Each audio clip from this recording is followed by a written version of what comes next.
자, 첫 번째 문제를 또 풀어봐요. 검색창에 들어갈 왕의 제위 기간에 있었던 사실을 옳은 걸 골라라 라는 그런 문제가 나왔네요. 자, 읽어봅니다. 뭐 1년 죄수를 사면하고 주군의 조세를 면제해 주다. 3대목이 나왔죠? 그러면은 진성여왕이라는 걸 알 수 있어야 됩니다. 진성여왕. 삼국 사기에서는 여자를 딱 빼고 그냥 진성왕 이렇게 우리 사료가 나와요. 3대목 위용하고 대구화상이 지었습니다. 뭐 위용만 주로 나오죠. 3번 원종과 애노가 반란을 일으켰다. 적고적의 난이 왔다. 요에게 왕위를 물려주었다. 우리 진성여왕은 어릴 때 즉위를 해가지고 왕위를 물려주고 상왕으로 이제 알아서 물러난 그런 그 유일한 왕이에요. 알아서 물러났다. 근데 뭐 이 내용도 이렇게 알 필요가 없습니다. 노란색으로 표시해 볼까요? 3대목을 편찬하였다. 원종과 애노 적고적. 이거는 당연히 알고 있어야죠. 묶어서 외우는 거. 최치원 정도는 나와주면 되겠습니다. 최치원 정도가 나와주면 되겠습니다. 1번 왕의 장인인 김흠돌이. 김흠돌은 진짜 미친듯이 나옵니다. 신문왕 때 왕권 강화와 관련된 거죠. 제압하고 왕권을 강화했다. 2번 강조가 정변을 일으켜 김치향을 제거하였다. 고려시대 가면 배울 건데요. 목종에 대한 설명입니다. 강조의 정변. 3번 거칠부가 왕명을 받들어 국사를 편찬하였다. 우리가 집업진 시대 중에서 기능대왕 한국화할 때 국사입니다. 4번 추치원이 왕에게 시무 10여 조를 건의하였다. 아이고 훌륭해요. 그리고 뭐 높은 자리에 앉혀주고 반영은 안 됐다. 진성여왕에 대한 옳은 설명이죠. 5번 복신과 도침 등이 복도에 바람이 불어요. 어디에요? 주류성이죠. 백제 부흥운동에 대한 그런 내용입니다. 너무나 평이한 문제예요. 다음 문제 봐요. 자, 2번 문제 봐요. 다음 상황 이후에 전개될 사실로 옳은 것은 해공왕이, 그럼 신라 중대가 나오죠. 무문신요 성경해 해서 마지막이 해공왕입니다. 해공왕 이전에 무문신요 성경해 해가지고 우리 경덕왕 그리고 해공왕 정도 이렇게 가게 되면은 굉장히 곤란해집니다. 왕권이 추락을 하는 거예요. 뭐 경덕왕 하게 되면 불국사하고 석굴암, 뭐 김대성이 지었죠. 이것만 기억해 주면 되고, 해공왕 때 오게 되면은 굉장히 혼탁해집니다. 해공왕 때 이제 뭐 각간의 난이라고 해가지고, 각간은 우리 17관등이 이렇게, 신라는 이제 17관등이거든요. 뭐 이벌찬, 뭐 이찬, 뭐 이런 것들이 있어요. 진골 귀족은 다 올라갈 수 있지만, 이 6관등에 해당하는 아찬, 아찬의 경우에는 육두품이 올 수 있는 상한선이에요. 육두품은 여기까지만 갈 수 있습니다. 그럼 귀족이 다 해먹죠. 신라는 이제 특이하게도 여기는 이제 그 관등이고 귀족의 세력 중에서 가장 위에 이제 상대등이 있어요. 우리가 고제 백정 신화 할 때 신라는 화백회의가 있죠. 화백회의도 귀족의 합의체입니다. 귀족의 힘이 뭐 굉장히 강해가지고 신라 역사에 보면은 뭐 진지왕 같은 그런 경우에는 화백회의에서 왕을 막 폐위시켜 버리기도 하고 그래요. 중앙 집권 국가로 분류가 됨에도 귀족의 힘이 굉장히 강합니다. 그래서 이렇게 투트랙으로 가는 거예요. 보통은 이제 고구려, 백제, 신라에서 고구려하고 백제는 두 개가 합쳐져 있는데 신라만 귀족의 세력이 너무 강한 거예요. 하다 보니까 이런 것들을 뭐 외울 필요는 없습니다. 우리가 이해해야 되는 거는 이제 이벌찬 쪽, 관등에서 맨 위에, 여기도 뭐 진골 귀족이죠. 이쪽하고 귀족의 맨 위에 있는 상대등 쪽, 이쪽이 난을 막 일으켜가지고 왕위 쟁탈전을 시작하게 됩니다. 그때가 언제냐? 해공왕 때예요. 해공왕 때 사실은 우리 시험에는 안 나오지만 김지정의 난이라는 게 있어요. 김지정의 난에서 이제 김양상이 등장을 합니다. 당시에 이제 상대등이었어요. 이렇게 김양상을 제거를 하려고 한 거를 김양상이 알아가지고 오히려 김지정을 제거를 해버리고 해공왕은 피살이 됩니다. 우리가 한능검에서 딱 알아야 될 거, 해공왕이 피살되고 김양상이 이 상대등이라고 했죠. 김양상이 왕이 됩니다. 이게 이제 신라 하대가 시작되는 거예요. 무문신요 성경에 한 다음에 선덕왕, 얘가 이제 김양상이에요. 선원헌 흥진경 진성여왕, 경순왕 김부가 나오죠. 고려의 왕관한테 간 최초의 사심관이 된 그 경순왕. 그래서 이 내용에서 가장 간단하게는 신라 중대의 말에 가게 되면은 경덕왕, 해공왕 때는 굉장히 혼란스러웠다. 그래서 해공왕이 피살이 되고 김양상, 귀족 대표였던 상대등이었던 김양상이 왕이 됐다. 딱 이렇게만 이해하고 있으면 됩니다. 뭐 관등을 막 외우고 그런 거는 공무원 시험에는 나오는데 우리 한능검에는 나오지 않아요. 이거를 배경으로 해서 해공왕이 나와서 설명해봤습니다. 이걸 배경으로 해서 문제를 풀어봅니다. 어쩌고 저쩌고 김경신이 곧 상대등이 됐다. 한번 차례대로 읽어볼까요? 반신들이 제멋대로 날뛰자. 김양상이, 이게 김양상이 누구라고 했어요? 선덕왕이라고 했어요. 하대의 시작 선원헌 흥진경 할 때 김양상입니다. 상대등으로 있으면서 나쁜 물을 제거하자고 부르짖었다. 김경신이, 김경신의 난이 나오죠. 김양상하고 김경신 이 해공왕 때 있었던 사실입니다. 선덕이 왕으로 즉위하면서 선덕 이제 하대가 시작된 거예요. 자, 그래서 문제대로 다음 상황 이후에 전개된 사실 하면 하대에 해당하는 사실을 고르면 되죠. 우리가 왕 이름만 알고 있어도 문문신요 성경해 다음에 하대가 시작되는구나 해서 왕 이름만 알고 있어도 하대란 거를 알 수 있는 그 정도 문제입니다. 사실 이 정도만 이렇게 외워도 아무 문제가 없어요. 1번 진골 귀족인 김춘추가 왕위에 올랐다. 중대의 시작이죠. 김춘추 하게 되면은 무열왕입니다. 태종 무열왕. 2번 왕의 장인인 김음돌이 반란을 도모하였다. 신문왕에 대한 매일 나오는 선지죠. 3번 2차전의 순교를 계기로 불교가 공인되었다. 우리가 지법진할 때 법흥, 금불상, 골병이라고 했어요. 그때 나오는 불입니다. 법흥왕이 되죠. 4번 자장의 건의로 황룡사 구층 목탑 선녀죠. 선덕녀.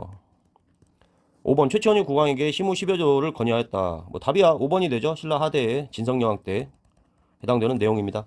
그래서 이 선지에 대한 이해도를 좀 높이기 위해서 설명을 해봤습니다. 자, 문제 읽어봅니다. 밑줄근 이 시기에 있었던 사실로 옳은 것은 이곳은 명주 군왕 김주원의 묘야. 김주원이 나왔죠. 하대를 또 적어봐요. 선덕왕부터 선원헌, 흥진경 이렇게 나오죠. 그럼 김주원 하는 순간에 우리가 선덕왕 때 해당하는 김주원이 왕위에 오르지 못하자 아들인 김원창이 난을 일으킨 김원창의 난을 생각해주면 되겠습니다. 계속 읽어봅니다. 그의 아들 김원창은 아버지가 왕위에 오르지 못한 것에 불만을 품고 반란을 일으켰어. 해공왕 피살 이후에 왕위 쟁탈전이 거듭된 시기의 상황을 잘 알 수 있어. 신라 하대를 물어보는 거죠. 이 시기에 있었던 사실, 이 시기 신라 하대가 되겠죠. 1번 왕의 장인인 김흠돌이 난을 일으켰다. 김흠돌이 너무 많이 나옵니다. 우리 구석기 시대에 막집과 동굴과 막집에 살았다. 그 정도 수준으로 나오는 것 같아요. 2번 거칠부가 왕명에 의해 국사를 편찬하였다. 또 똑같은 거죠. 진흥, 대황, 한국화 할 때 진흥왕에 속합니다. 3번 김춘추가 진골 출신 최초로 무열왕이죠. 중대의 시작. 4번 자장의 건의로 황룡사 구축목탑 선녀죠. 선덕녀. 이 전 문제하고 선지가 거의 똑같은 것 같은데 신기한 게 나왔네요. 구산 선문 중 하나인 가지산문을 개창하였다. 신라 말에 교종이 아닌 선종의 등장.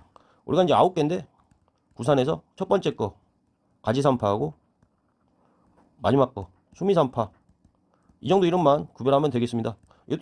뭐 공무원도 이 지역별로 이걸 다 매칭해라 이런 문제는 안 나와요. 그래서 딱 이 정도만 알면 그냥 가지산파, 수미산파 이 이름만 알고 아 신라말 선종이구나. 그럼 뭐가 돼요? 지방 호족들하고 결합을 하게 되고 또 누가 붙어요? 육두품이 붙죠. 이렇게 해서 이제 신라말에 각 지역별로 뭐 성주 그런 걸 막 장군 성주 그런 걸 지칭하고 막 이런 상황임을 알 수 있으면 됩니다. 이거 답이야 5번이죠. 구산 선문 선종이 신라 말에 유행한 걸 아느냐 이런 걸 묻는 문제라고 할 수 있습니다. 자, 다음 문제 읽어봅니다. 강인물에 대한 설명으로 옳은 것은 연호 정계가 새겨진 평운화상 승탑 전북 남원 실상사 조계암토에 있는 이 승탑에는 정계 10년 경호가 새겨져 있어 건립 연도를 알 수 있다.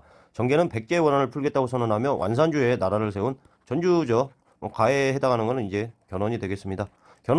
견훤과 관련된 것을 골라주면 되는 문제예요. 1번부터 읽어봅니다. 공산전투에서 고구려군을 크게 무찔렀다. 견훤하고 왕건이 싸워서 견훤이 이기고 왕건이 졌죠. 답이야 1번이네요. 2번 또 읽어봅니다. 귀순한 김순식에게 왕시성을 하사하였다. 김순식은 이제 김부하고는 다른 인물입니다. 왕순식이라고도 하는데 궁예를 따라다닐 때부터 있었던 뭐 그런 인물이에요. 그게 중요한 선지는 아닙니다. 약간 개수 맞추기로 좀 신선하게 된 것 같아요.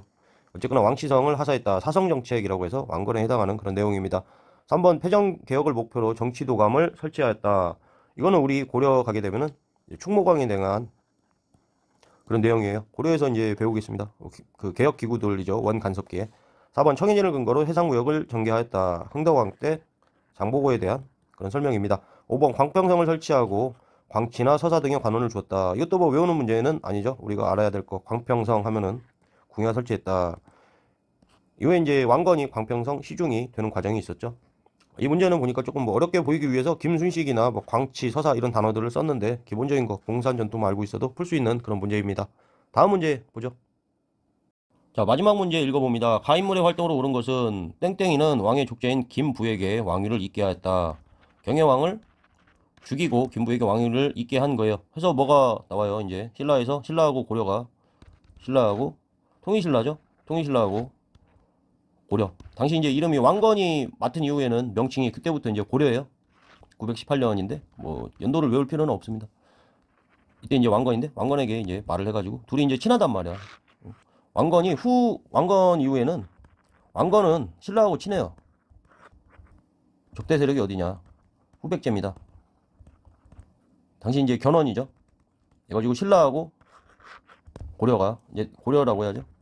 후고구려에서 왕건이 잡은 이후에는 고려라고 명칭이 바뀌었으니까요. 그래서 이쪽하고 후백제하고 친하지 않습니다. 그래서 왕건하고 공산 전투를 하죠. 왕건이 패배한 전투다. 고창 전투에서 왕건이 승리를 하죠. 이후에 금산사 유폐 사건이 일어나고 견훤이 갇혔다가 탈출을 하게 되고 통일신라의 김부가 고려로 들어오면서 통일신라가 이제 끝나게 되죠. 뭐 병합됐다고 봐야죠.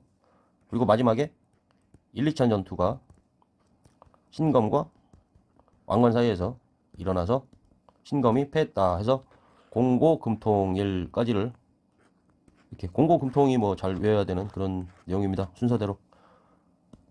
두 번째 선지도 읽어봅니다. 넷째 아들 금광이 키가 크고 지혜가 많아가지고 왕위를 전하려고 하니까 금광의 형 신검이가 금산사의 유폐를 시키고 자기가 그냥 왕위를 알아서 스스로 이었다라는 내용이죠. 견훤에 대한 설명입니다.